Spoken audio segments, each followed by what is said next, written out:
Welcome to Tamil காவியம். தாமா தனது கைகளை விரித்து அந்த சூறாவளி போன்ற ஆற்றலை அபிமன்யுவின் உடலுக்குள் செலுத்தத் தொடங்கினார். ஏற்கனவே அபிமன்யுவின் உடலில் நிலபூத ஆற்றல் கொதித்துக் கொண்டிருந்தது. இப்போது அதில் கருப்பு மின்னலையும் இணைப்பது நெருப்பில் எண்ணெயை ஊற்றுவதைப் போல இருக்கும். தாமாவின் உடலில் மாற்றங்கள் தெரிந்தன. அவர் தனது சொந்த சக்தியை அளவுக்கு அதிகமாக வெளியேற்றியதால் அவரது முகம் சுருங்கியது. இளமையாக தெரிந்த அவரது தோற்றம் முதுமையடைய ஆரம்பித்தது. அவரது நரம்புகள் புடைத்து எழுந்து தோளுக்கு அடியில் துடிப்பது வெளியே தெரிந்தது. ஆனாலும் அவர் பின்வாங்கவில்லை. தனது உடலில் இடப்பட்டிருந்த மந்திர முத்திரையையும் மீறி அவர் சக்தியை செலுத்தினார். அப்போது அபிமன்யுவின் உடலில் ஒரு அதிசயம் நிகழ்ந்தது. சிறிது நேரத்திற்கு முன்பு வரை எந்த சக்தி உள்ளே நுழைந்தாலும் அதை ஏற்க மறுத்து எதிர்த்து கொண்டிருந்த அவனது சக்திகள் இப்போது தாமாவின் உதவியால் அமைதியடைந்தது. கொதிக்கும் தண்ணீரில் குளிர்ந்த நீரை ஊற்றியது போல அபிமன்யுவின் உடலில் பரவியிருந்த எரிச்சல் மெல்ல குறைந்தது. அவனது இறுக்கமான முகம் தளர்ந்தது. மரண வேதனையில் இருந்த அவனது ஆன்மா இப்போது ஒரு விதமான அமைதியை அனுபவித்தது. அவனை சுற்றியிருந்த அத்தனை கருப்பு மின்னலாற்றலும் ஒரு பெரிய சுழல் போல சுழன்று அபிமன்யுவின் உடலுக்குள் புகுந்தன.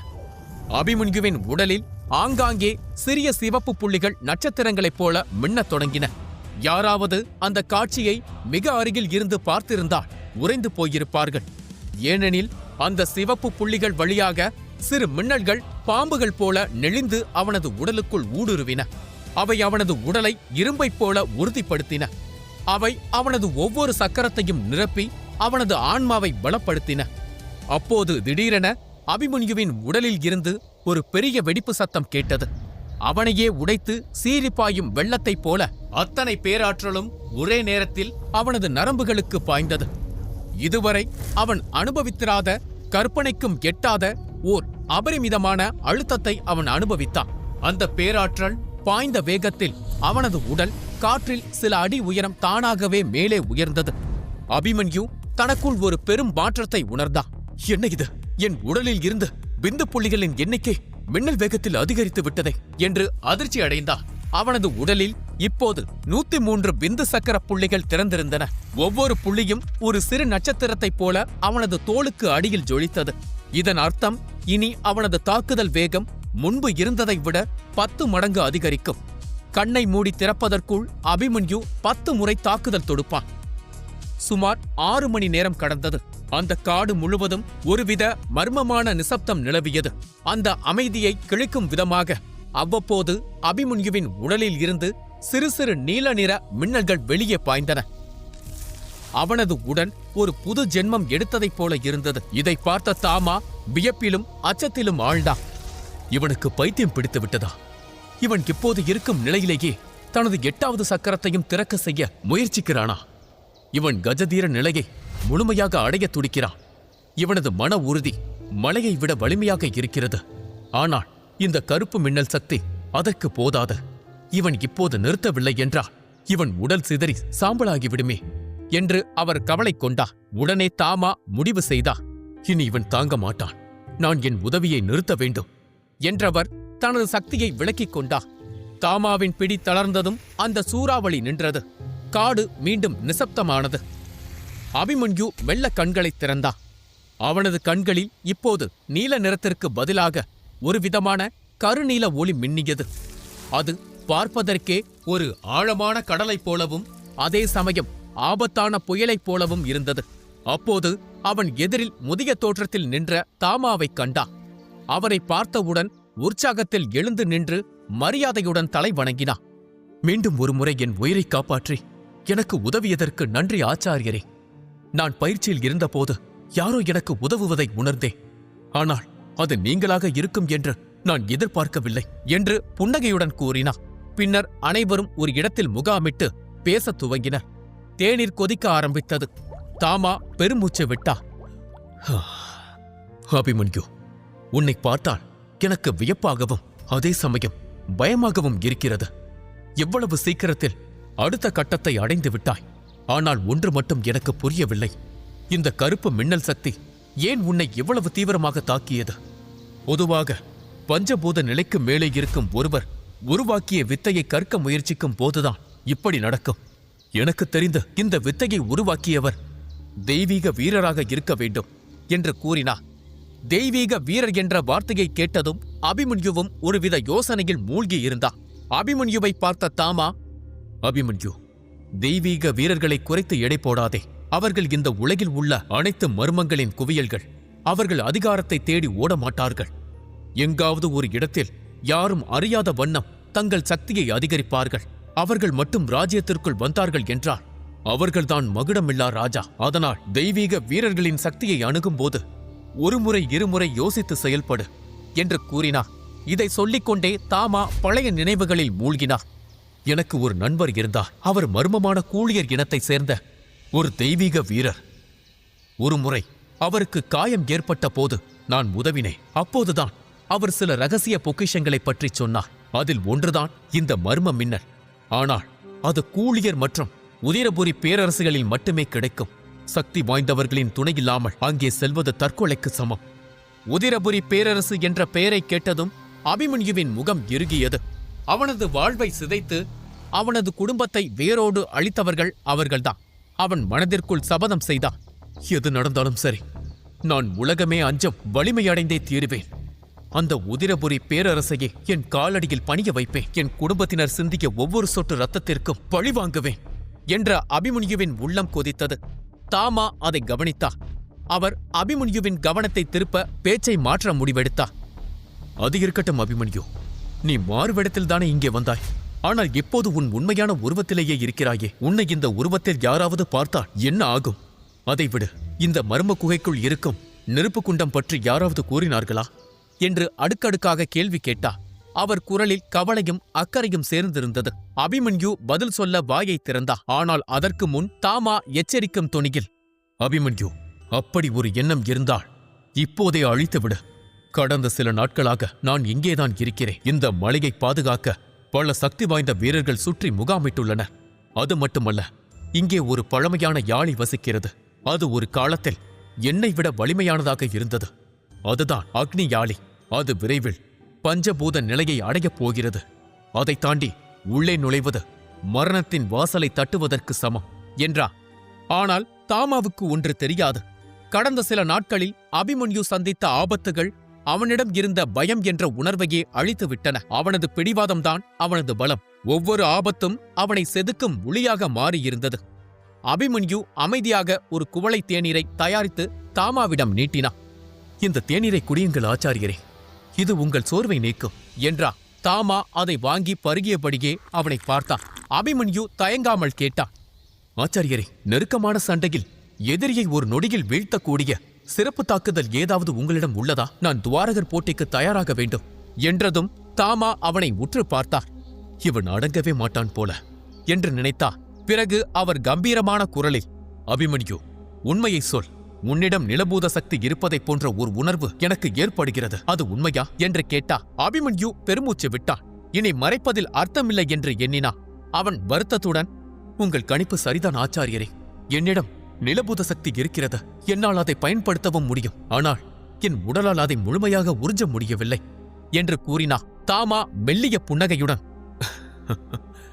அது உன் தவறு இல்லை அபிமன்யு, உன் உடல்நிலை அப்படி என்றார். பிறகு அவர் அபிமன்யுவின் மணிக்கட்டை பிடித்து தனது சக்தியை உள்ளே அனுப்பி பரிசோதித்தார். சிறிது நேரத்தில் அவர் முகம் மாறியது. அவர் குரல் கரகரத்தது. அபிமன்யு, இப்போதைக்கு உன் உடலில் எந்த பிரச்சனையும் இல்லை.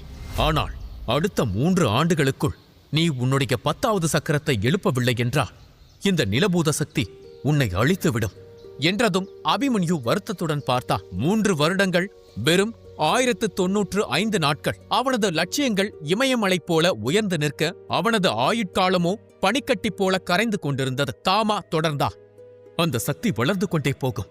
இப்போது அது உன்னை பாதுகாப்பது போல தெரிந்தாலும் உண்மையில் அது உன் ஆன்மாவை விழுங்கி உன் உடலை ஆக்கிரமிக்க காத்திருக்கிறது. இது லாபத்தோடு கூடிய நஷ்டம் நிறைந்த வியாபாரம். அதைக் கேட்டு அபிமன்யு அதிர்ச்சி அடைந்தாலும் நிலை குலையவில்லை. ஆனால் 3 வருடங்கள் என்பது மிக குறைவு. அபிமன்யு தீவிரமான முகத்தோடு, ஆச்சாரியரே, இந்த காலக்கெடுவை நீடிக்க வழியே இல்லையா? இந்த நிலபூத சக்தி என்னை விழுங்குவதற்கு முன் இன்னும் கொஞ்சம் அவகாசம் எனக்கு கிடைக்குமா என கேட்டா.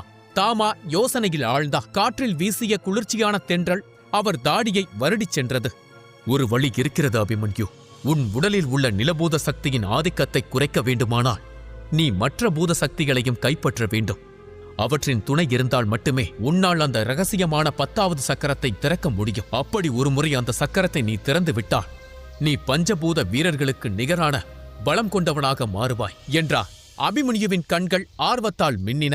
அந்த அபூர்வ சக்திகள் எங்கே கிடைக்கும் என்று ஆவலுடன் கேட்டா. தாமா சுற்றுமுற்றும் பார்த்தா. காட்டின் மரங்கள் கூட தங்கள் ரகசியத்தை கேட்டுவிடுமோ என்பது போல அவர் குரலை தாழ்த்திச் சொன்னார். இந்த உலகமே பெரியது அபிமன்யு, அது கிடைப்பது அரிது. ஆனால் ஒரு வழி இருக்கிறது என்றவர் அபிமன்யுவின் தோளை தொட்டு ரகசியமாக தொடர்ந்தார். பல ஆண்டுகளுக்கு முன் நான் இளமையாக இருந்தபோது இந்த பேரரசின் துவாரகர் குழுவின் தலைவரை சந்திக்கச் சென்றேன். அப்போது எதிர்பாராத விதமாக அவர்களது ரகசிய நிலைவரைக்குள் செல்லும் வாய்ப்பு எனக்கு கிடைத்தது. அங்கே இரும்பு கவசங்களால் மூடப்பட்ட ஒரு பிரம்மாண்டமான கதவுக்கு பின்னால் அக்னி பூதத்தின் அதிபயங்கர சக்தி ஒன்று சிறை வைக்கப்பட்டிருப்பதைக் கண்டேன். இதைக் கேட்ட அபிமன்யுவின் இதயம் ஒரு கணம் துடிப்பதை நிறுத்திவிட்டு பின் வேகமாக துடிக்கத் தொடங்கியது. அவனது நரம்புகளில் ரத்தம் சூடாக பாய்வதை அவன் உணர்ந்தான். அதன் பெயர் கருஞ்சுடர் மின்னல் ஜுவாலை. அது நெருப்பின் ஆதி மூலம். அது ஒரு உறங்கும் எரிமலை போன்றது. தனக்கான தகுதியான எஜமானனை எதிர்பார்த்து காத்திருக்கிறது. அதை நீ அடைந்தால் உன் பலம் கற்பனைக்கு எட்டாத உயரத்திற்கு செல்லும் என்றார். ஆனால் அபிமன்யு, அதை நெருங்குவதை கடினம். அதன் வெப்பம் சூரியனைப் போன்றது. அதை தாங்க வேண்டும் என்றால் நீ குறைந்தபட்சம் உன் 8 சக்கரங்களையாவது திறந்திருக்க வேண்டும். இப்போதைய நிலையில் நீ அங்கு சென்றால் சாம்பலாகி விடுவாய் என்று எச்சரித்தார். அபிமன்யு யோசிக்க ஆரம்பித்தான். தாமா சிறிது நேரம் மௌனமாக இருந்துவிட்டு அவன் கண்களை நேராக பார்த்துச் சொன்னார். ஆனால் நினைவிருக்கட்டும், அது ஒரு இருபுறம் கூர்மையுள்ள வாள். அதன் சக்தியை நீ ஆளத் தவறினால் அது உன்னையே பொசுக்கிவிடும் என்றதும் அபிமன்யுவின் கண்களில் ஒரு புதிய ஒளி பிறந்தது. அவனுக்கு வழி கிடைத்து விட்டது. பயம் மறைந்து ஒரு வெறி அவனது கண்களில் குடியேறியது. அவன் தீர்க்கமாகச் சொன்னான், என்ன நடந்தாலும் சரி, நான் அதை அடைந்தே தீர வேண்டும் என்று உறுதியுடன் கூறினான். அவன் கண்களில் மின்னல் வெட்டியது. கைகளை தேடிச் சென்ற அபிமன்யு அங்கு இருள் மின்னல் சக்தியை கட்டுப்படுத்த முயன்று கொண்டிருந்தான். அப்போது அவனது குருவான தாமா அங்கு வந்தார். அவரது வழிகாட்டுதலுடன் அபிமன்யு இறுதியாக அந்த இருண்ட மின்னல் சக்தியை கட்டுப்படுத்தினார். நீண்ட பிரிவுக்குப் பிறகு குருவும் சீடனும் ஒன்று சேர்ந்தனர். அதனால் இரவு முழுவதும் அவர்கள் பேசிக் கொண்டிருந்தனர். தாமா சொல்லும் கதைகளை கேட்டுக்கொண்டிருந்த போதே அபிமன்யு தன்னை அறியாமல் உறங்கிவிட்டான். காலை பொழுது விடிந்து சூரியனின் முதல் கதிர் காட்டின் மீது பட்டபோது எல்லாம் அமைதியாக இருந்தது. காட்டிற்கு நடுவில் ஒரு மலைச்சரிவின் முன் சிவப்பு நிற ஆடை அணிந்த அபிமன்யு தன் இறக்கைகளை மெதுவாக அசைத்தபடி காற்றில் மெதுவாக பறந்து கொண்டிருந்தான். அவனது இறக்கைகள் பழுப்பு நிறத்தில் தோண்டி எடுத்த ஈரமான மண் போல காட்சியளித்தது. ஆனால் அதை உற்று நோக்கினால் அதில் சிறு சிறு மின்னல்கள் பறப்பதை பார்க்க முடியும். அதை மேலும் உற்று நோக்கினால் அவற்றுக்குள் இருண்ட மின்னலின் சிறிய அலைகள் மின்னுவதும் தெரிந்தது. அவன் தொடர்ந்து முத்திரைகளை உருவாக்கிக் கொண்டே இருந்தான். அவனது உடலில் இருந்து நீல நிற ஆற்றல் வெளிப்பட்டுக் கொண்டே இருந்தது. அது அவனது உள்ளங்கைகளில் இருந்து மின்னல் வளையாக வெளியேறிக் கொண்டே இருந்தது. அந்த மின்னல் வளையங்களில் கருப்பு மற்றும் நீல நிற மின்னல்கள் ஒன்றாக பின்னி பிணைந்து இருப்பதையும் காண முடியும். அந்த 2 மின்னல்களும் ஒன்றிணைந்து கருமின்னல் யாழிகளை உருவாக்கத் துவங்கியது. மின்னல் ஒளியில் உருவான யாழிகள் பார்க்கவே பிரமிப்பாக இருந்தது. அதிகாலையில் இருந்தே பயிற்சி செய்து கொண்டிருப்பதால் அபிமன்யுவின் உடல் வியர்வையால் நனைந்திருந்தது. நீண்ட நேரமாக அவன் உருவாக்கிக் கொண்டிருந்த மின்னல்களை சோதிக்க வேண்டிய நேரம் வந்துவிட்டது. அபிமன்யு ஒரு அடி பின்னால் எடுத்து வைத்து தரையில் ஆழமாக கால்களை ஊன்றி தனது கையில் சுழன்று கொண்டிருந்த மின்னல் வளையத்தை முன்னோக்கி வீசினான். அது காற்றை கிழித்துக் கொண்டு பாய்ந்து சென்றது. வழியில் நின்ற மரம், செடி, கொடிகள் எல்லாம் வெடித்து சிதறியது. பாறைகள் கூட உடைந்து தூள் தூளாக போகின. அது பாய்ந்து சென்று ஒரு மலையை மோத பூகம்பம் வெடித்தாற்போல ஒரு சத்தம் காதை கிழிக்கும்படி கேட்டது. அந்த அதிர்வலை பல மைல் தூரத்திற்கு கடந்து சென்றது. கண் இமைக்கும் நேரத்தில் நிலத்தில் ஒரு மாபெரும் விரிசல் தோன்றி அது காட்டின் ஆழத்தை நோக்கி நீண்டு கொண்டே சென்றது. அடுத்த நொடி அபிமன்யு தன் முத்திரையை மாற்றினான். இந்த முறை அவன் தொடுத்த தாக்குதலில் பழுப்பு நிற ஆற்றல் ஒன்று சீரும் நெருப்பைப் போல முன்னோக்கி பாய்ந்தது. அது முந்தைய தாக்குதலை விட வேகமாக இருந்தது. அது 10 அடி உயர நிலையாளியாக உருமாறி பாய்ந்தது. அது அந்த விரிசலை தாக்கிய உடனேயே மற்றொரு வெடிப்பு ஏற்பட்டது. இது முன்பு தொடுக்கப்பட்ட தாக்குதலை விட 10 மடங்கு வலிமையானதாக இருந்தது. மலையின் ஆழத்தில் துளைத்து மலையையே நடுங்கச் செய்தது. இதுதான் அபிமன்யுவின் இரட்டை தாக்குதல் நுட்பம். அவன் பட்ட கஷ்டத்திற்கு பலன் கிடைத்தது. அவன் இரட்டை தாக்குதல் நுட்பத்தைக் கற்று அதை வெற்றிகரமாக செயல்படுத்தியும் விட்டான். இதை ஓரத்தில் இருந்து பார்த்து கொண்டிருந்த தாமா பெருமையுடன் புன்னகைத்தா. அருமை அபிமன்யு, உன்னுடைய இந்த நுட்பம் நம்ப முடியாத அளவிற்கு சக்தி வாய்ந்ததாக இருக்கிறது. இதன் சிறப்பு அம்சமே நீ இரண்டாவது தாக்குதலை தொடுக்கப் போவதை யாராலும் கண்டறிய முடியாது என்பதுதான். உன் எதிராளி பஞ்சபூத வீரனாக இருந்தால் அவன் இதில் இருந்து எளிதில் நழுவி ஓடிவிடுவான். அப்படி இல்லாவிட்டால் அவன் கடுமையாக காயமடைவதை யாராலும் தடுக்க முடியாது. ஆனால் நீ ஒன்றை நினைவில் வைத்துக் கொள்ள வேண்டும். இந்த தாக்குதலுக்கு பிறகு உன்னுடைய பெரும்பாலான ஆற்றல் வற்றிவிடும். அதனால் இதுதான் கடைசி தாக்குதல். இந்த தாக்குதலுக்கு பிறகு போர்க்களத்தில் யாருமே இல்லை என்றால் மட்டும் நீ முயற்சி செய். அல்லது உயிருக்கு ஆபத்து ஏற்படும் நிலை என்று ஒன்று வந்தால் மட்டும் இதை பயன்படுத்த. இல்லையென்றால் நீ பெரும் சிக்கலில் மாட்டிக்கொள்வாய் என்று கூறிக்கொண்டு இருக்கும்போதே தாமா எதையோ உணர்ந்தார். அவர் பார்வை கிழக்கு திசை நோக்கி திரும்பியது. அபிமன்யு, எதுவும் பேசாதே. உடனே இங்கிருந்து கிளம்பு. உனது தாக்குதல் சக்தி வாய்ந்தவர்களின் கவனத்தை ஈர்த்து விட்டது. அவர்கள் உன்னை தேடி வருகிறார்கள். நான் அவர்களை தடுத்து நிறுத்துகிறேன். நீ முடிந்தவரை வேகமாக இங்கிருந்து தப்பித்து ஓடிவிடு என்றார். அபிமன்யு தப்பி ஓட முயன்ற போது ஒரு உக்கிரமான குரல் கர்ஜித்தது. சிறுவனே, தப்பித்து ஓடிவிடலாம் என்று நினைக்காதே என்று அந்த குரல் மிரட்டியது. அதைத் தொடர்ந்து 2 சக்தி வாய்ந்த நிழல்கள் மின்னல் வேகத்தில் அவர்களுக்கு முன்னால் வந்து இறங்கின. தாமா அவர்களை பார்த்து, யார் நீங்கள்? உங்களுக்கு என்ன வேண்டும் என்று கேட்டா. அவரது குரல் இடி போல முழங்கியது. தாமா உச்சத்தில் இருந்த காலத்தில் அவரது குரல் கடவுளின் குரல் போல இருந்தது. அது ஒருமுறை ஒலித்தால் அதை எதிர்த்து கேள்வி கேட்க யாருக்கும் துணிச்சல் இல்லை. அவர்கள் பதிலளிப்பதற்குள் ஒரு 40 அடி உயரமுள்ள தங்க நிற யாழி ஒன்று ஒரு நடுத்தர வயது மனிதனுடன் வானத்தில் தோன்றியது. அந்த நடுத்தர வயது மனிதர் வேறு யாரும் அல்ல. அபிமன்யு நேற்று இதே ஆழிமலை காட்டில் சந்தித்த தீவலய களத்தின் சக்தி வாய்ந்த மூத்தவரான பெருவழுதிதான். அபிமன்யு புன்னகையுடன் முன்னால் வந்தான். பெருவழுதி அவர்களே, உங்களுக்கு என்னை அடையாளம் தெரியவில்லையா? நான் அபிமன்யு, சசிரேகாவின் நண்பன். நான் தான் நேற்றே கூறினேனே, சில நுட்பங்களை கற்றுக்கொள்ள இங்கு வந்திருக்கிறேன் என்று கூட சொல்லியிருந்தேனே. நீங்களும் எனக்கு அனுமதி அளித்தீர்களே, மறந்துவிட்டீர்களா என்று கேட்டான். பெருவழுதி அவனை ஆச்சரியத்துடன் பார்த்தா. அபிமன்யுவை ஒரு அச்சுறுத்தலாக கருதாததால் தான் அவர் அவனை பயிற்சி செய்ய அனுமதித்தார். ஆனால் தாமாவை பார்த்ததும் அவருக்கு அதிர்ச்சியாக இருந்தது. ஏனென்றால் தாமா நம்ப முடியாத அளவிற்கு சக்தி வாய்ந்தவராக இருந்தார். தாமாவின் பலத்தை பெருவழுதியால் கூட மதிப்பிட முடியவில்லை. பெருவழுதி பதிலளிப்பதற்குள் அந்த யாழி கர்ஜித்தது. அந்த யாழியை கண்டதும் சராயு தன் கட்டுப்பாட்டை இழந்தான். கண் சிமிட்டும் நேரத்தில் அவன் பச்சை நிற விஷவாயுவை வீசினான். சராயுவின் விஷவாயுவை பார்த்ததும் அந்த தங்க யாழி கர்ஜித்து சீறி பாய்ந்தது. சராயுவின் தாக்குதலை தடுக்க ஒரு சக்தி கேடயத்தை உருவாக்கியது. சராயுவின் தாக்குதல் சாதாரணமானதல்ல. அது கொலைவெறி கொண்ட தாக்குதலாக இருந்தது. அதனால் தங்கயாளி துரிதமாக கேடயத்தை உருவாக்கியது. அதில் சராயுவின் தாக்குதல் மோதியதில் ஒரு பெரிய அதிர்வலை உருவானது. ஆனால் அது தங்கயாளியை எதுவும் செய்யவில்லை. அந்த யாழி ஏற்கனவே தன் உடலில் 106 பிந்து சக்கர புள்ளிகளை திறந்திருந்தது.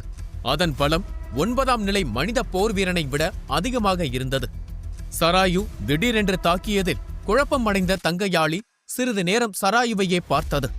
பின்னர் வெடித்து சிரிக்க ஆரம்பித்தது. அதன் சிரிப்பில் ஏளனம், கேலி, ஆணவம், திமிர் என அனைத்தும் இருந்தது. அது சராயுவை பார்த்து, விதி விசித்திரமானது. நான் 6வது நிலையில் ஒரு தங்க நெருப்பு யாழியாக இருந்தபோது உன் தாயை கொன்றேன். உன் தாயிடமிருந்து எனக்கு தேவையான ரத்தினம் கிடைக்காமல் நான் பல நாட்களாக தவித்துக் கொண்டிருந்தேன். உன் தாய் நாகராணி மட்டும் எனக்கு நாகரத்தினத்தை கொடுத்திருந்தால் நான் மனித உருவம் எடுத்திருப்பேன். அவள் அதை தரவில்லை. அதற்கு விளையாக தன் உயிரை கொடுத்தது மட்டுமல்லாமல் இன்று உன்னையும் அனுப்பி வைத்திருக்கிறார். உன்னையும் கொன்றுவிட்டால் நாகரத்தினத்தை தர மறுத்த உன் தாய்க்கு நல்ல பதிலடி கொடுத்ததைப் போல ஆகிவிடும். சிவப்பு நெருப்பு யாழியாக இருக்கும்போது உன் தாய் செத்தாள். இன்று நான் வளர்ந்து தங்க யாழியாக மாறியிருக்கிறேன் என்று நீ சாகப் போகிறாய் என்று சிரித்தது. தங்கயாளி அதிகம் பேசுவதற்கு ஒரு பச்சை நிற புகை அந்த பகுதியை சூழ்ந்தது. தங்கயாளி மீண்டும் சிரித்து,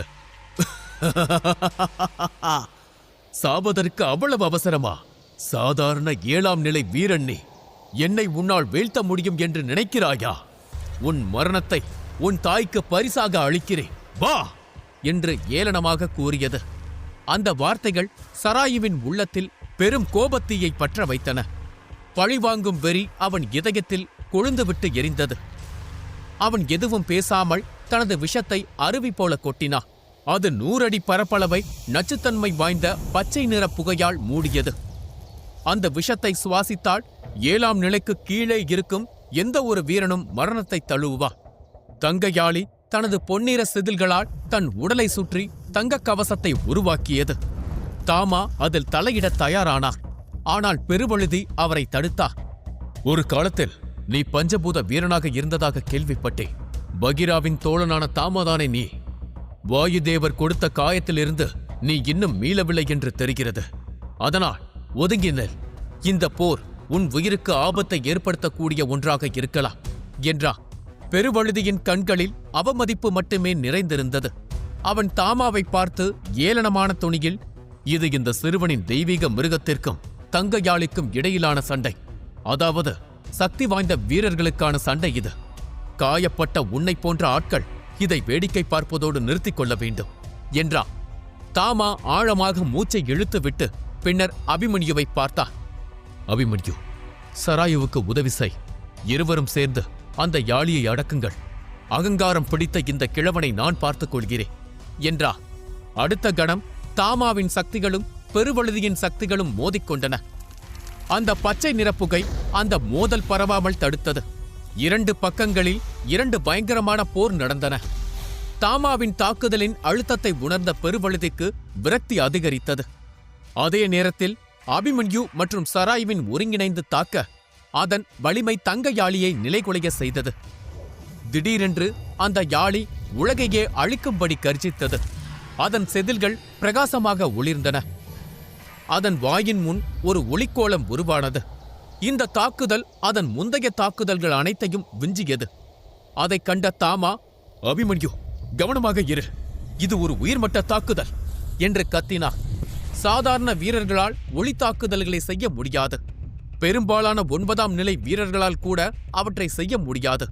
ஆனால் தங்கயாளி அடிப்படை நிலை என்று கூறப்படும் கஜவீர தீர சூர நிலையை தாண்டுவதற்கு ஒரு படி தொலைவில் இருந்தது. அதுதான் இந்த தாக்குதலை தொடுப்பதற்கான பலத்தை அதற்கு கொடுத்திருந்தது. இதைக் கண்ட அபிமன்யுவின் கண்களில் கோபம் பற்றி எரிந்தது. அவன் சராயுவை பார்த்து, நண்பா, இன்று அவனது முழு வம்சமும் பயத்தில் நடுங்கும்படி நான் செய்வேன். உன்னுடைய தாயை காப்பாற்ற என்னால் முடியவில்லை. ஆனால் இன்று உன் தாயின் மரணத்திற்கு பழி வாங்காமல் நாம் போகக்கூடாது என்றான். அபிமன்யு முன்னோக்கி அடியெடுத்து வைத்து ஒரு முத்திரையை உருவாக்கத் தொடங்கினான். கருப்பு மற்றும் நீல நிற மின்னல்கள் அவனை சுற்றி சுழன்றது. அவனது கைகளில் மின்னல் கதிர்களால் ஆன ஒரு சிறிய யாழி உருவாகியது. திடீரென்று ஒரு தங்க ஒளிக்கதிர் அபிமன்யுவையும் அவன் உருவாக்கிக் கொண்டிருந்த யாழியையும் சூழ்ந்தது. அபிமன்யுவின் கண்களில் பயம் மின்னியது. ஆனால் அவன் அதை உடனடியாக நசுக்கினான். இந்த தங்க யாழி நம்ப முடியாத அளவிற்கு வலிமையானது. நல்ல வேளை நான் அவனை தனியாக எதிர்கொள்ளவில்லை என்று நிம்மதி பெருமூச்சு விட்டான். அந்த தங்கயாளி கர்ஜித்தது. பொன்னொளி தாக்குதல் என்று அது காதை பிளக்கும்படி கர்ஜிக்க அதன் கையில் இருந்த நெருப்புக் கோலம் காற்றை கிழித்துக் கொண்டு பாய்ந்தது. அபிமன்யு தான் உருவாக்கிய மின்னல் யாழியை முன்னோக்கி எறிந்தான். அது அவன் கைகளிலிருந்து வெளியேறியதும் மிக வேகமாக விரிவடைந்து 10 அடி உயரம் உள்ள மின்னல் பிளம்புகளால் ஆன ஒரு போர் மிருகமாக மாறியது. அது நெருப்புக் கோலத்தை நேருக்கு நேராக எதிர்கொண்டது. பெருவழுதியும் தாமாவும் கூட ஒரு கணம் சண்டையை நிறுத்தி தங்கள் ஆற்றல் கவசங்களை வலுப்படுத்திக் கொண்டனர். அந்த 2 தாக்குதல்களும் மோதினால் அதனால் ஏற்படும் வெடிப்பு சுற்றியுள்ள அனைத்தையும் அழித்துவிடும் என்பது அவர்கள் இருவருக்கும் தெரியும்.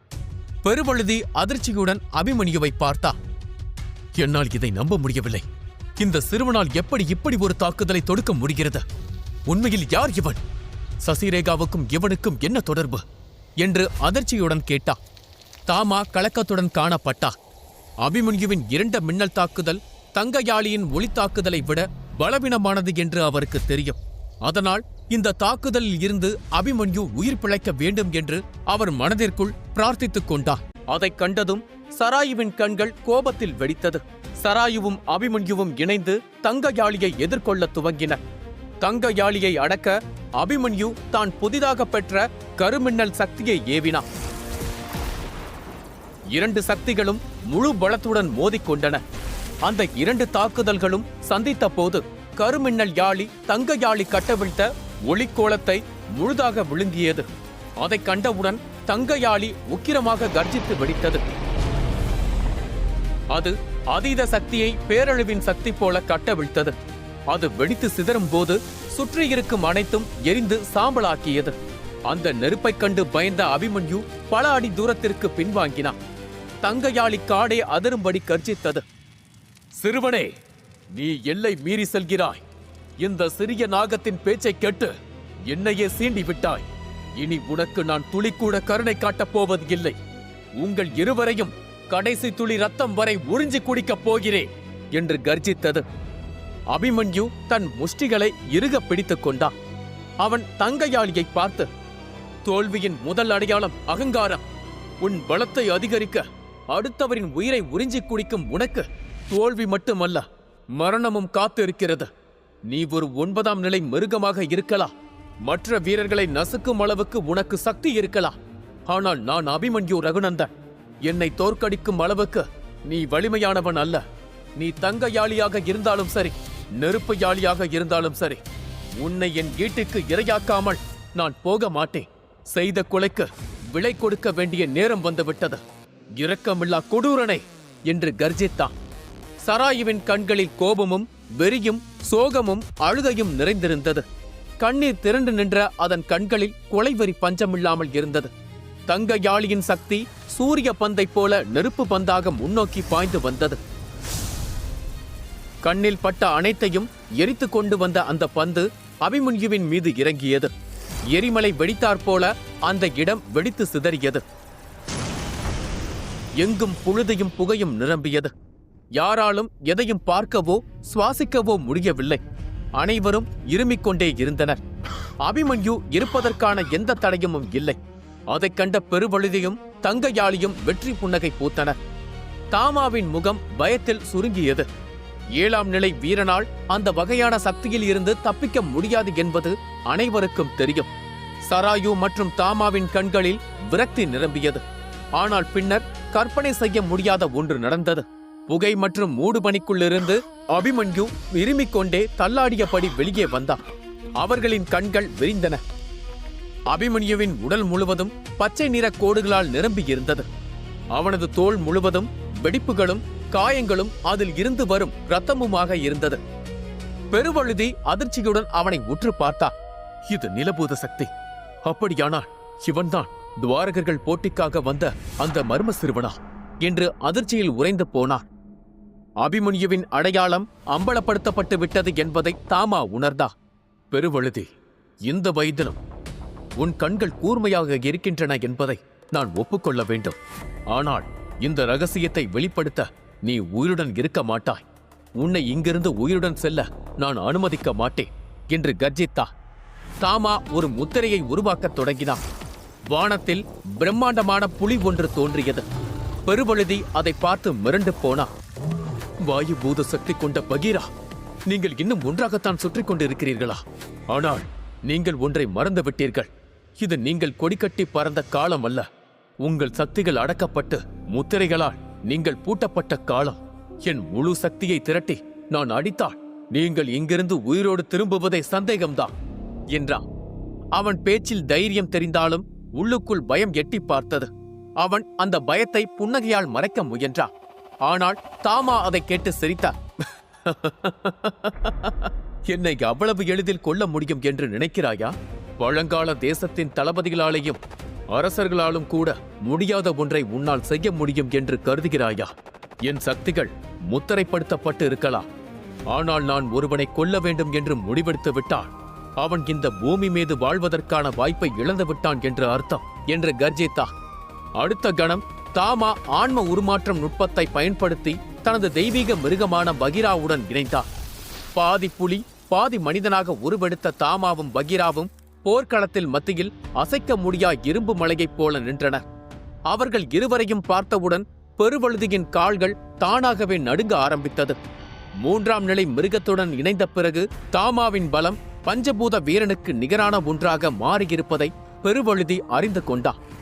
என்ன செய்தாலும் தன்னால் இப்போது தாமாவிற்கு நிகரான வலிமையை பெற முடியாது என்பதை பெருவழுதி அறிவார். இது இப்படியே தொடர்ந்தால் மரணம் நிச்சயம் என்பதையும் அவன் அறிவார். உதவிக்காக அவன் தங்கயாளியை பார்த்தான். ஆனால் அபிமன்யுவின் நிலபூத சக்தியைக் கண்டு தங்கயாளி அதிர்ச்சியில் உறைந்து போயிருந்ததால் பெருவழுதியை அது துளி கவனிக்கக்கூட இல்லை. தான் தனியாக மாட்டிக்கொண்டதை உணர்ந்த பெருவழுதி தப்பி ஓட முயன்றான். தாமா சிரித்துக்கொண்டே அவனை துரத்தி சென்றான். என்ன ஆயிற்று பெருவழுதி? நீதானே என்னை கொல்லப் போகிறேன் என்று கூறினாய். எங்கே உன் வீரம் என்று கர்ஜித்து பெருவழுதியை நோக்கி தனது தாக்குதலை வீசினார். புயல் காற்று ஒரு பந்து போல சுருண்டு பெருவழுதியை நோக்கி பாய்ந்தது. அது பெருவழுதியின் மார்பில் மோதி அவனை தூக்கி எறிந்தது. அவன் சுவற்றில் மோதி தரையில் சரிந்தான். பெருவழுதி கத்தினான். தாமா, நீ தவறு செய்து விட்டாய்.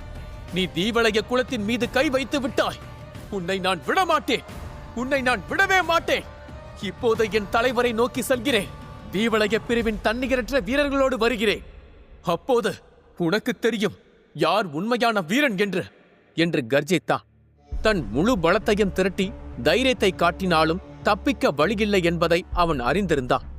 பற்களை கடித்தபடி அவன் மெதுவாக எழுந்து நின்றான். தன் சக்தியை சேகரித்து அங்கிருந்து தப்பிப்பதற்கான வழியை தேடினான். இதற்கிடையில் தங்கயாளி அபிமன்யுவின் வளர்ந்து வரும் பலத்தைக் கண்டு கலக்கமடைந்து அவனை உற்று பார்த்தது.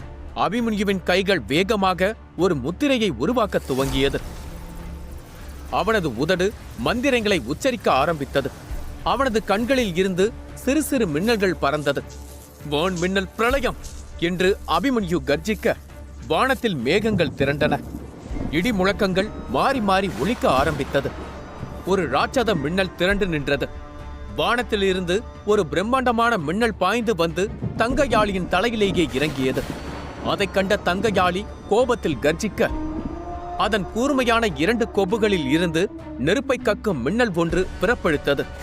அது வில்லில் இருந்து புறப்பட்ட அம்பு போல அபிமன்யுவின் மின்னலை நோக்கி பாய்ந்தது. 2 சக்திகளும் மோத காதை பிளக்கும் கர்ஜனை காட்டையே அலற வைத்தது.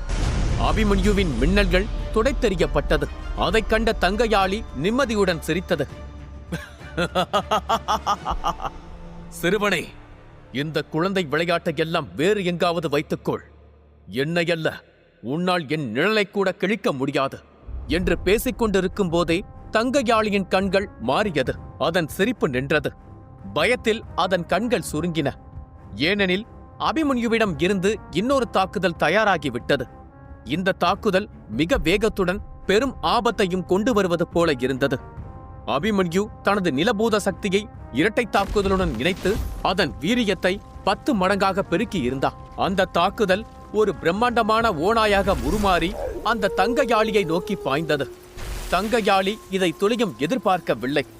ஒரு தாக்குதல் தொடுத்துவிட்டு அடுத்த தாக்குதல் தொடுக்க குறைந்தது சில நிமிடங்களாவது ஆகும். அதனால் அது நிம்மதியுடன் அபிமன்யுவை எதிர்கொண்டது. ஆனால் அபிமன்யு சில நொடிகளுக்குள் அடுத்த தாக்குதலை கட்டவிழ்த்து விட்டான். இதை எதிர்பார்க்காத யாளியின் மார்பில் அபிமன்யு உருவாக்கிய நிலபூத ஓநாய் வால் நட்சத்திரம் போல வந்து மோதியது. அதில் தங்கயாளி அலறி துடித்தது.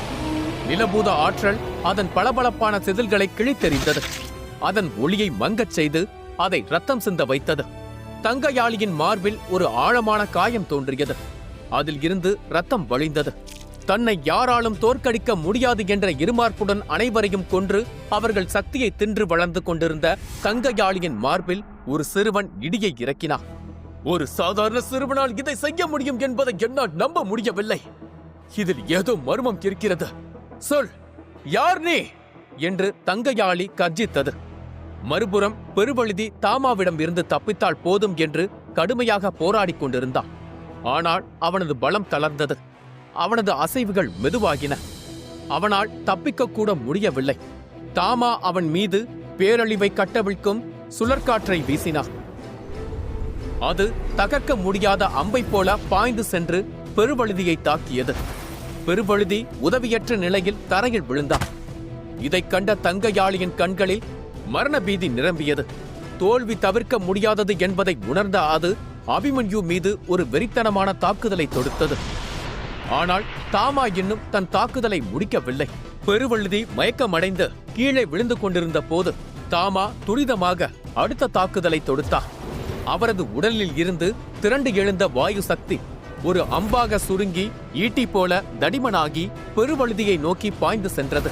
பெருவழுதியின் மார்பை குத்தி கிழித்த அந்த வாயு ஈட்டி அவனை பின்னோக்கி இழுத்து சென்று அங்கிருந்த குகையின் சுவற்றில் குத்தி ஒரு ஓவியத்தைப் போல மாட்டியது. ராட்சத குகையின் வாயிலில் பெருவழுதி மோதிய தருணத்தில் அவனது மண்டை ஓடு தர்பூசணி போல வெடித்து சிதறியது. அந்த இடத்திலேயே பெருவழுதி மரணமடைந்தான். அபிமன்யுவின் ரகசியத்தை அறிந்த ஒரு தலை கீழே இறங்கியது. பெருவழுதியின் மரணத்தைக் கண்டு தங்கையாளி பயத்தில் உறைந்து போனது. அது தப்பி ஓடத் தொடங்கியது. சிறுவனே, இந்த அவமானத்தை நான் ஒருபோதும் மறக்க மாட்டேன். இந்த கணக்கை தீர்க்க நான் மீண்டும் வருவேன். அன்று இதற்கு நீங்கள் அனைவரும் விலை கொடுப்பீர்கள் என்று கர்ஜித்தது. அபிமன்யு தங்கையாளியை துரத்த பாய்ந்தான். ஆனால் தாமா அவனை தடுத்து நிறுத்தினான். அபிமன்யு, அவனை விடு, அவன் போகட்டும். அவனை கொல்ல நீ இன்னும் தயாராகவில்லை. அவனை துரத்தி சென்றால் நேரமும் ஆற்றலும் தான் வீணாகும். அவனை துரத்தப் போகிறாயா? குகைகளுக்குள் நுழையும் பொன்னான வாய்ப்பை பயன்படுத்தப் போகிறாயா என்று கேட்டா. தங்கையாளி தப்பி ஓடிய திசையை அபிமன்யு முறைத்து பார்த்தான். பின்னர் சராயுவை பார்த்தா. என்னை மன்னித்து விடு என் நண்பா. இந்த பழிவாங்கல் இன்னும் முழுமையடையவில்லை. ஆனால் ஒரு நாள் அது முழுமையடையும் என்றான். அவனது குரல் சராயுவின் மனதில் ஒலித்தது. அவன் சுருங்கி அமைதியாக அபிமன்யுவின் மணிக்கட்டில் சுற்றிக் கொண்டான். தாமா நடந்து சென்று பெருவழுதியின் மிச்ச சடலத்தை கீழே இறக்கினான். அதை தனது மந்திர மோதிரத்திற்குள் சேமித்து வைத்தான். அந்த மரணத்தை அங்கிருந்து மறைத்தான். அபிமன்யுவின் கற்பனைக்கு அப்பாற்பட்ட அனுபவத்தை கொண்ட தாமா எதிர்காலத்தை கணக்கிட்டுக் கொண்டிருந்தார். அபிமன்யு தனது தாக்குதல்களால் உருவான ஆழமான பள்ளத்தை கவனித்தான். அப்போது ஏதோ ஒன்று அவனது கண்ணில் பட்டது. உள்ளிருந்து ஒரு மெல்லிய மூடுபனி எழுந்தது. அவனது முகத்தில் ஒரு புன்னகை படர்ந்தது. பொன்னான வாய்ப்பு என்று தாமா சொன்னதன் அர்த்தம் இப்போது அவனுக்கு புரிந்தது. தாமா அவனை பார்த்து, பெரும்பாலான நேரங்களில் எதிரியை தப்ப விடுவது ஆபத்தானது, ஆனால் சில நேரங்களில் அது பயனுள்ளது என்றார். அவர்கள் நிற்கும் ஆழிமலை காடு சந்திரபுரியின் வளமும் மர்மமும் நிறைந்த ஒரு பரந்த மலைத்தொடர். பல்லாயிரம் மைல்களுக்கு நீண்டு செல்லும் அந்த மலைத்தொடர் முழுக்க ஆங்காங்கு மர்ம குகைகள் இருக்கிறது. அந்த மர்ம குகைகளுக்குள் மனிதர்கள் அனைவரும் பேராசை கொள்ளும் பொக்கிஷங்கள் நிறைந்திருக்கின்றன. ஆனால் அந்த குகைகளின் ரகசியங்களும் அதன் இருப்பிடம் அந்த இடத்தை காவல் காக்கும் குளங்களுக்கு மட்டுமே தெரியும். அவர்கள் மற்றவர்களுக்கு அதை சொல்ல மாட்டார்கள். ஆனால் இங்கு எதிர்பாராத விதமாக நடந்த போரில் பல கொடூரமான தாக்குதல்கள் தொடுக்கப்பட்டது. பெருவழுதி தாமாவால் கொல்லப்பட்டா. தங்கையாளி தன் உயிரை காப்பாற்றிக் கொள்ள தப்பி ஓடிவிட்டது. இப்போது ஆழிமலை காட்டின் மர்ம குகைகளுக்குள் நுழைவதற்கான சுரங்கப்பாதைகள் அபிமன்யுவின் முன்னால் திறந்து கிடந்தது. அதை பார்த்த தாமா, அபிமன்யு, உனக்கு அதிர்ஷ்டம் அடித்திருக்கிறது. தீவளைய பிரிவின் சக்தி வாய்ந்த வீரர்களால் பாதுகாக்கப்படும் ரகசிய பாதை நீ எந்த முயற்சியும் எடுக்காமல் உன் கண் முன்னே தானாக திறந்து இருக்கிறது. இது கற்பனைக்கு கூட எட்டாத ஒன்று. அதனால் வீணாக தங்கையாளியை துரத்தி சென்று நேரத்தையும் ஆற்றலையும் வீணாக்காமல் அடுத்து என்ன செய்ய வேண்டும் என்று யோசித்து முடிவெடு என்றா. சராயுவின் தாய் நாகராணியை கொன்ற தங்கையாளியை சராயுவுக்காக பழிவாங்குவேன் என்று அபிமன்யு உறுதி எடுத்து இருந்தான். அதை இன்றைக்கு செய்து முடிப்பேன் என்று அவன் சராயுவுக்கு வாக்கு கொடுத்திருந்தான். ஆனால் அதை பாதியில் நிறுத்துவதற்கு அவனது மனம் உறுத்தியது. ஆனால் நிலைமையை சராயு புரிந்து கொண்டான். அவன் தனது சிறிய கண்களை அபிமன்யுவை பார்த்து அசைக்க அபிமன்யு அடுத்த கட்ட பாய்ச்சலுக்கு தயாரானான். அபிமன்யு தன் ஆற்றலை பயன்படுத்தி அந்த சுரங்கப்பாதையை ஆராய்ந்தான். அதில் இருந்த மூடுபனி அபிமன்யுவின் உடலுக்குள் புகுந்தது. அவனது உடல் முழுவதும் ஒரு லேசான எரிச்சல் ஏற்பட்டது. அதைத் தொடர்ந்து புத்துணர்ச்சியூட்டும் ஒரு சக்தி பெருக்கெடுத்தது. அந்த சக்தியை உணர்ந்தவுடன் அபிமன்யுவின் கண்கள் ஆச்சரியத்தில் விரிந்தது. அவன் ஆச்சரியத்துடன், தாமா, அந்த சக்தி வாய்ந்த மிருகம் நம்மிடமிருந்து மறைக்க முயன்ற ரகசியம் இதுதானா என்று கேட்டான். அபிமன்யுவின் ஆச்சரியத்தை புரிந்து கொண்ட தாமா நேரடியாக சொல்லாமல், இருக்கலாம், இல்லாமலும் இருக்கலாம் என்று புன்னகைத்தா. அபிமன்யு குழப்பத்துடன் தலையை சொரிந்தார். பின்னர் தாமா அவனுக்கு விளக்கம் கொடுத்தார். அபிமன்யு, உனக்குள் சென்றது சாதாரண மூடு பனி அல்ல. அது ஆயிரக்கணக்கான ஆண்டுகளாக இருந்து வரும் எரிமலை குழம்பால் உருவான வெப்ப வாயு. இது பலத்தை அதிகரிக்க பயன்படும் என்றார்.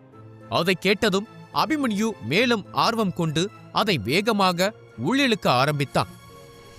தாமா அவனை தடுத்தார். அபிமன்யு, உன்னிடம் இருக்கும் பிரச்சனை இதுதான். அனைத்தையும் உடனே பெற வேண்டும். எல்லாவற்றையும் உடனே முடிக்க வேண்டும். ஏன் இந்த அவசரம்? இது முட்டாள்தனம். நீ மிகவும் அவசரப்படுகிறாய். இது ஒரு நாள் உன்னை பெரும் சிக்கலில் மாட்டிவிடும் என்று எனக்கு பயமாக இருக்கிறது. மனிதனுக்கு பொறுமை என்பது அவசியம். இந்த மூடுபனி பலத்தை அதிகரிக்க பயன்படும் என்று சொன்னது உண்மைதான். ஆனால் இதுதான் இந்த குகைகளில் மறைந்திருக்கும் புதையல் என்று நான் ஒருபோதும் சொல்லவில்லை. முதலில் என்னை பின்தொடர்ந்து வா என்றார். அவமானத்தில் தலை குனிந்த அபிமன்யு மௌனமாக அவரை பின்தொடர்ந்தார். தாமா தன் சக்திகளை பயன்படுத்தி குகைக்குள் மெதுவாக முன்னேறி சென்றார். அபிமன்யு அவரை பின்தொடர்ந்து சென்றார். அவர்கள் ஆழமாக செல்லச் செல்ல இருள் சூழ்ந்தது. அதனால் அந்த இடத்தை ஊடுருவி பார்ப்பதற்கு அபிமன்யு நிலபூத சக்தியை தூண்டினான். நிலபூத சக்தி அந்த இடத்தை ஒளிர செய்தது. காற்றை சூடாக மாற்றியிருந்தது. குகைச்சுவர்களில் ஒரு வெள்ளை மூடுபனி போர்வை படர்ந்திருந்தது. அந்த வெப்பம் மட்டும் அங்கு இல்லையென்றால் அவர்கள் ஒரு உறைந்த நிலத்திற்குள் நுழைந்து விட்டதாகவே நம்பியிருப்பார்கள். வெளியே பெரியதாக தெரிந்த குகை உள்ளே குறுகலாகவும் நெருக்கமாகவும் இருந்தது. சிறிது தூரம் சென்ற பிறகு அவர்கள் வேகத்தை குறைத்தனர். சராயு அபிமன்யுவின் மணிக்கட்டைச் சுற்றி சுருண்டு உறங்கிக் கொண்டிருந்தா. ஒவ்வொரு அடியிலும் மூடுபனி அடர்த்தியாகிக் கொண்டே சென்றது. அதை அபிமன்யு மெதுவாக உள்ளே இழுத்துக் கொண்டா. அதனால் அபிமன்யுவின் சக்திகள் மேலும் மேலும் அதிகரித்துக் கொண்டே இருந்தது. அவன் புத்துணர்ச்சியாக உணர்ந்தா. தாமா மெல்லிய குரலில், அபிமன்யு, எச்சரிக்கையாக இரு. இங்கே யாரோ இருப்பதை நான் உணர்கிறேன். யாரோ தன் பலத்தை அதிகரிக்கவோ அல்லது இதற்குள் இருக்கும் சிறப்பு புதையலை கைப்பற்றவோ முயற்சிக்கிறார்கள். வந்து இருப்பவனின் சக்தி அபரிமிதமானது. அவன் 9வது சக்கரத்தை விழித்தெழ செய்யும் விளிம்பில் இருக்கிறான் என்றார். அபிமன்யு உள்ளே நுழைந்த போதே தன் உள்ளுணர்வு சக்திகளால் அதை உணர்ந்திருந்தான். ஆனால் அடர்ந்த மூடுபனியை பார்த்தபோது அபிமன்யுவின் கண்கள் விரிந்தன. அந்த பனிமூட்டம் அவனது அனைத்து உணர்வுகளையும் தடுத்தது. அதனால்தான் நிலபூத சக்தி இருந்தும் அவனால் யாரையும் எதையும் உணர முடியவில்லை. எனவே பொறுமை இழந்த அபிமன்யு பயிற்சி செய்வதற்காக தன் ஆடைகளை களையத் தொடங்கினான். அப்போது தாமாவின் சத்தம் இடி முழக்கம் போல ஒலித்தது. அபிமன்யு, என்ன செய்கிறாய் என்று கர்ஜித்தா. தன் தவறை உணர்ந்த அபிமன்யு மன்னிப்பு கேட்டுவிட்டு மீண்டும் அமைதியாக அவரை பின்தொடர ஆரம்பித்தான். தாமா முன்னரே விலக்கியிருந்தார். இருந்தாலும் அபிமன்யு அதை காதில் வாங்கிக் கொண்டதாக தெரியவில்லை. அவர்கள் நுழைந்த மர்ம குகை ஒரு பிரம்மாண்டமான எரிமலையோடு இணைக்கப்பட்டிருந்தது. ஆயிரக்கணக்கான ஆண்டுகளாக உருவாகியிருந்த ஒரு எரிமலையில் இருந்து வெளியேறியிருக்கும் வெப்ப வாயு செழிப்பான ஆற்றலை கொண்டிருந்தது. இதை தங்கு தடையின்றி யார் வேண்டுமானாலும் உள் இழுக்கலாம். ஆனால் அது இந்த குகையின் வெளிப்புறத்தில் படர்ந்திருக்கும் ஒரு சாதாரண மூடுபனி. உண்மையான பொக்கிஷம் இந்த குகையின் அடி ஆழத்திற்குள் மறைந்திருக்கிறது. அது ஒருவரின் பிரம்மக்கலை பாதையில் பெரிய மாற்றத்தையே உருவாக்கும். அதைக் கொண்டு அபிமன்யுவால் கஜசூர நிலைக்கு செல்ல முடியும். அதனால் சிற்றின்பத்தை விலக்கிவிட்டு பேரின்பத்தை நோக்கி பயணம் செய் என்று தாமா அவனை மீண்டும் மீண்டும் திட்டினார். கண் முன்னே இருள் மட்டும்தான் இருந்தது. அதனால் அபிமன்யு பதட்டத்துடன், ஆச்சாரியரே, உண்மையிலேயே நீங்கள் கூறுவதைப் போல இங்கு அதிசய பொக்கிஷம் இருக்கிறதா? அது உண்மையிலேயே என்னை கஜசுரனாக்கும் அளவிற்கு வலிமையானதா என்று கேட்டான். தாமா கூறும் பொக்கிஷம் தனக்கு கிடைப்பதற்குள் வேறு யாராவது அதை கைப்பற்றி விடுவார்களோ என்று அபிமன்யு பயந்தான். அதனால் உண்மையில் அந்த பொக்கிஷம் மதிப்பு மிக்கதா என்று அவன் அறிய விரும்பினான். தாமா திரும்பி அவனை பார்த்து, அபிமன்யு, இந்த உலகில் உனக்கு தெரியாத பல விஷயங்கள் இருக்கிறது. சக்தியை வேகமாக அதிகரிக்கக்கூடிய பல பொக்கிஷங்கள் இந்த பூமி மீது இருக்கிறது. உதாரணத்திற்கு, பல ஆண்டுகளுக்கு முன்னர் நான் ஒரு வீரரை சந்தித்திருந்தேன். பல ஆண்டுகளாக பலரை பார்த்து பழகி அவர்களது வலிமையைக் கண்டு வியந்த எனக்கு முதலில் மிகப்பெரிய ஆச்சரியத்தை கொடுத்தது அந்த வீரர்தான். இந்த பிரம்மக்கலை பாதையில் முதன்மையாக 3 பகுதிகள் இருக்கிறது. அதில் முதல் பகுதிகள்தான் கஜவீர, வீர, சூரநிலை வரும். அடுத்த 3 பகுதிக்குள் பவித்ரோதயம், அமரோதயம், தேவோதயம் வரும். இதற்கு அடுத்தது 3வது பகுதி. அதிலும் 3 இருக்கிறது. அதை பின்னர் கூறுகிறேன். நான் கூறும் வீரன் கஜசூர நிலையில் இருந்தபோது பவித்ரோதய வீரரை எதிர்கொண்டார். எதிர்கொண்டது மட்டுமல்ல, தோற்கடிக்கவும் செய்தார். அதற்கு காரணம், அவர் அப்படி ஒரு பொக்கிஷத்தை பெற்றார். அது அவருக்கு மட்டுமல்ல, அவரது சந்ததிக்கே வரமாக மாறியது. அவரது வாரிசு நிச்சயமாக உலகை திருப்பும் ஒரு வீரனாவான் என்று நான் கணித்தேன். அதற்கு காலம் பதில் சொல்லும். ஆனால் அவர் அதன் பிறகு வளர்ந்து உலகம் போற்றும் மாவீரனான பிறகு 12 இடிமின்னல் தாக்குதல்கள் என்று ஒன்றை உருவாக்கினார். அதை அவர் தொடுக்கும் போது பூமியின் மீது விழும் ஒவ்வொரு இடியும் அவரது கட்டளையை கேட்டு இறங்கும். இடிகளின் மூலம் எதிரிகளின் படையை தனி ஆளாக நிர்மூலமாக்கினார். அவரை இந்திரதேவர் என்று மக்கள் அன்போடு அழைத்தனர். வாயுதேவர் தன்னை விட வலிமை வாய்ந்த வீரர்களை கூட தோற்கடித்து விடுவார். ஆனால் அந்த வாயுதேவரே அவரை விட தரவரிசை குறைந்த ஒரு வீரரிடம் தோற்றார் என்றால் அது இந்திரதேவரிடம்தான். அதற்கு காரணம் அவர் அன்று பெற்ற அந்த மர்ம பொக்கிஷம். இதை அறிந்த இடிமகரந்தம் என்றொரு குலம் அவரை வேட்டையாட கிளம்பியது. இந்த உலகில் இருக்கும் இடிமின்னல் நுட்பங்களை எல்லாம் கையகப்படுத்த வேண்டும் என்பதுதான் அவர்களின் நோக்கம். அதனால் மர்ம பொக்கிஷங்களும் சரி, அதை வைத்து இருப்பவர்களும் சரி, அடிக்கடி வேட்டையாடப்படுவார்கள் என்றார். அபிமன்யு தாமா கூறிய இந்திரதேவர் பற்றி யோசித்துக் கொண்டே வந்தான். அப்போது தாமா மீண்டும் அவனை பார்த்து, ஆனால் ஒன்றை மறந்துவிடாதே அபிமன்யு. இடிமகரந்த குழுவில் நீ யாரையாவது சந்தித்தால் பார்த்த இடத்திலேயே அவர்களை கொன்றுவிடு. அதற்கு 2 காரணம் இருக்கிறது. ஒன்று, அவர்கள் யாரை எதிரிகளாக கருதினாலும் அவர்கள் மீது ஒரு முத்திரையை குத்துவார்கள். அந்த முத்திரை சக்தியை குறைக்காது. ஆனால் அந்த முத்திரை அவர்களது வேட்டைக்குறிக்கான முத்திரை. இன்று இல்லை என்றாலும் என்றாவது ஒரு நாள் உன்னை கொல்ல வேண்டும் என்று முத்திரையை பதிப்பார்கள். அந்த முத்திரையை வைத்து உன்னை கண்டறிந்து வேட்டையாடுவார்கள். இந்திரபுரி பேரரசு கூட அவர்களுக்கு முன்னால் ஒரு எறும்புதான் என்றார். உடனே அபிமன்யு, சரி, அந்த 2வது காரணம் என்ன என்று கேட்டான். தாமா திரும்பி, உலகில் உள்ள அனைத்து வீரர்கள் மனதில் இருக்கும் ஒரே காரணம்தான் பழிவாங்குதல் என்றார். யாருக்காக பழிவாங்க வேண்டும் என்று அபிமன்யு கேட்டான். உன் கடந்த காலத்திற்காக. தாமா இதையெல்லாம் வெளிப்படுத்திக் கொண்டிருந்த போது பல மைல்களுக்கு அப்பால் வத்சலா தனது மாளிகையில் தேநீர் அருந்திக் கொண்டே ஆழ்ந்த யோசனையில் மூழ்கியிருந்தார். அபிமன்யு சென்று 2 நாட்கள் ஆகிவிட்டன. போட்டி இன்னும் 3 நாட்களில் தொடங்க இருக்கிறது. அவன் சீக்கிரம் திரும்பி வரவில்லை என்றால் பெரியவர்கள் அவனை போட்டியிலிருந்து நீக்கிவிடுவார்கள். அவன் எங்கு சென்றான், என்ன செய்து கொண்டிருக்கிறான் என்று எதுவும் தெரியவில்லை. அவனை தேடுவதற்காக ஆட்களை எல்லாம் அனுப்பியிருக்கிறேன். ஆனாலும் தகவல் வரவில்லை என்று கவலையோடு கூறி தேநீர் கோப்பையை கீழே வைத்துவிட்டு அறையை விட்டு வெளியேறினார்.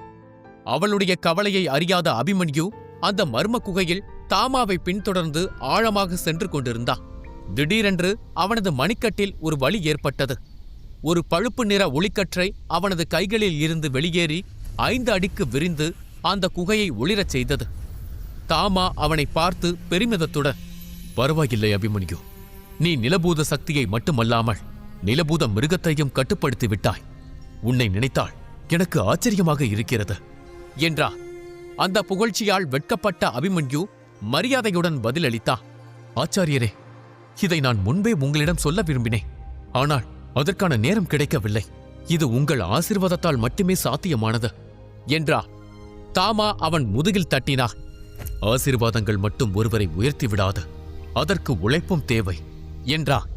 அபிமன்யு புன்னகையுடன், போதும் நிறுத்துங்கள், நான் அந்த புதையலை அடைய இன்னும் எவ்வளவு நேரமாகும் என்று கேட்டான். அந்த வாக்கியம் முடிவதற்குள் அவன் கண்கள் விரிந்தன. அவனுக்கு முன்னால் எரிமலை குழம்பால் நிரம்பிய குளம் ஒன்று இருந்தது. அவர்கள் குகையில் விளிம்பை வந்தடைந்து விட்டார்கள். எரிமலை குழம்பின் நடுவில் ஒரு கல் மேடை இருந்தது. அதில் உருகிய நெருப்பால் நிரம்பி வழியும் ஒரு சிவப்பு பாத்திரம் இருந்தது.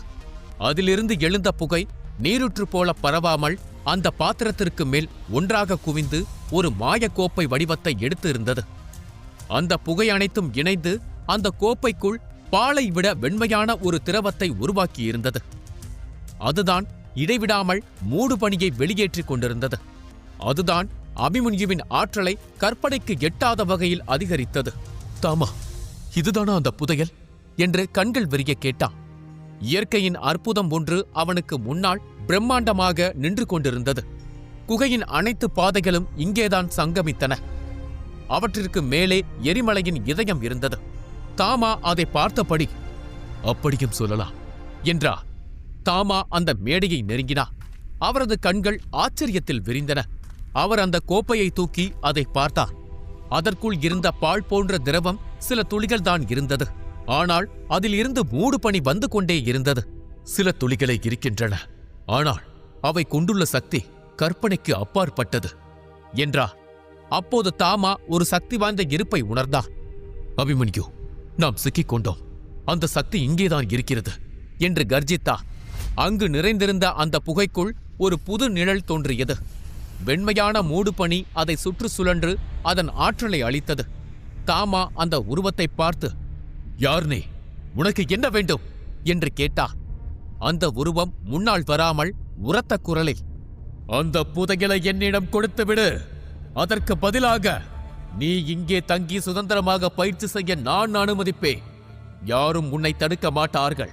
இது தீவளைய பிரிவின் அடுத்த தலைவரான இந்த குணசேகரனின் வாக்கு என்றார்.